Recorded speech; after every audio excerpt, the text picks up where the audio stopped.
जिला परिषद का चुनाव लड़ रहे इस युवक का कारनामा देखिए। घने जंगल के बीच तड़प रही जिंदगी को नया जीवन दिया। प्रचार पर निकला था तभी घटना का पता चला और फिर इस नौजवान ने जो किया उसके बाद हर कोई इनकी तारीफ कर रहा है। लोग कह रहे हैं चुनाव जीतने से पहले इस बंदे ने लोगों के दिल जीत लिए। प्रचार छोड़ा, मित्र साथी बुलाए और एक डॉक्टर भी, और फिर शुरू हुआ ऑपरेशन जिंदगी बचाओ, क्योंकि चुनाव से बड़ी किसी की जिंदगी होती है।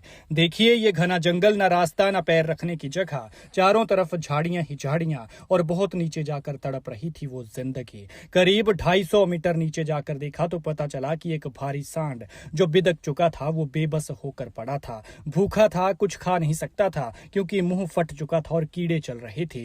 वो ना जाने कितने दिन से मदद की राह देख रहा था। ये घटना है झंडूता के समूह जंगल की, और ये जो इसके मददगार साबित हुए हैं ये हैं देवांश चंदेल और उनकी मित्र मंडली।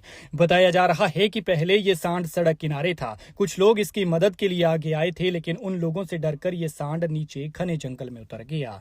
ऐसे में उन लोगों ने शायद ये सोचा कि क्यों ना देवांश नाम के उस युवक की मदद ली जाए जो चुनाव लड़ रहा है और इस बार वोट मांगने जनता के बीच जाकर मदद का दावा कर रहा है, ताकि पता लगाया जा सके कि वो आखिर कितने पानी में है और बेजुबान की मदद के लिए आता है या नहीं। देवांश चंदेल वार्ड नंबर 8 जांगला से जिला परिषद के लिए मैदान में उतरे हैं। निर्दलीय चुनाव लड़ रहे हैं। किस्मत से उन्हें छाता चुनाव चिन्ह मिला है। किस्मत इसलिए क्योंकि जैसे छाता मुश्किल घड़ी में धूप और बारिश में लोगों की मदद करता है और इस मुश्किल से उन्हें बचाता है, वैसे ही देवांश हर पल लोगों के साथ खड़े रहते हैं।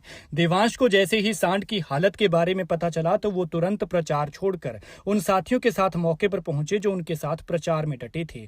नीचे जाकर सांड की हालत देखी तो उनको भी दया आ गई। सांड की हालत ऐसी थी कि वो कुछ भी नहीं खा पी सकता था। भारी भरकम शरीर के इस सांड को भूख से मरने की नौबत आ गई थी, क्योंकि जबड़ा फट चुका था और कीड़े चल रहे थे।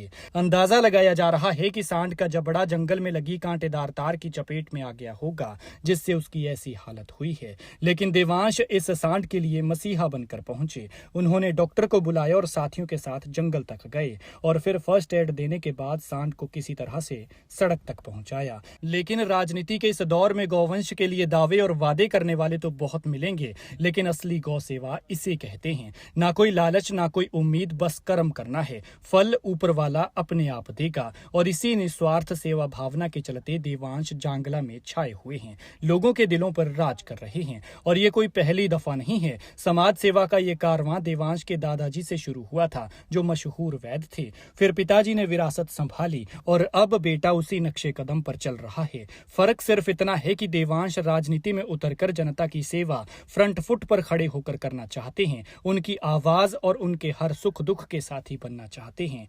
और वो किसी के लिए कितने संवेदनशील है, ये अंदाजा आप इसी बात से लगा सकते हैं कि देवांश प्रचार छोड़कर बैल की मदद के लिए घने जंगल में पहुंच गए। तो फैसला आपका है, आप किसे चुनते हैं। लेकिन ये सुनहरा मौका है, क्योंकि आपके सामने देवांश जैसी युवा सोच है, पढ़ी लिखी जवानी है, युवा खून है, जुबान से पोलाइट है, हर दिल अजीज है और जनता का सेवक भी। बाकी आपको क्या लगता है, कमेंट में जरूर बताइएगा।